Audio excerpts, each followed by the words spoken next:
кој дозволил пепелте од рек Битола неконтролирано да се разнесува низ Пелагониската котлина, зошто има отстапување од главниот рударски проект, како што констатираше Државниот инспекторат за заштита на животната средина при надзорот на 26 март, кога на одлагалиштето затекнал поголема количина на несоодветно депонирана пепел.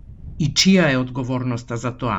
На овие прашања треба да одговори истрагата на обвинителството во Битола, кој оформи предмет и врши проверки.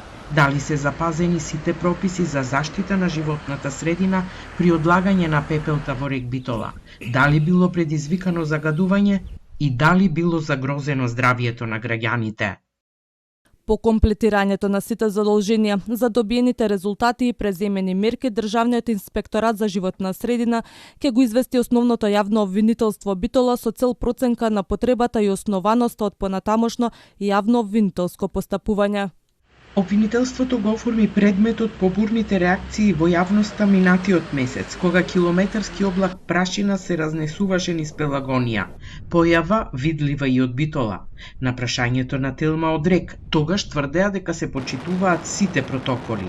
Сега пак признаваат дека инспекторатот затекнал пепел на отворено и им даде рок од 30 дена да ја одложат во касети и да ја покријат со земја, иако тоа им е законска обврска. Денеска од комбинатот преку соопштение изразија задоволство за завршената работа.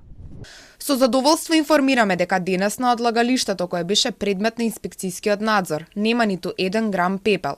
Целата количина е одложена, а теренот е целосно посипан со земја. Во насока на долгорочно решение, веќе е извршено планирање и поместување на транспортната лента, со што од 25 април одлагањето на пепелта ќе продолжи директно во касета. За отстапувањето од главниот рударски проект, Државниот инспекторат за животна средина не изрекол санкции. Тоа што не беа казнети, од рек велат дека инспекторите ги препознале нивните напори за решавање на проблемот, иако тоа е нивна обврска.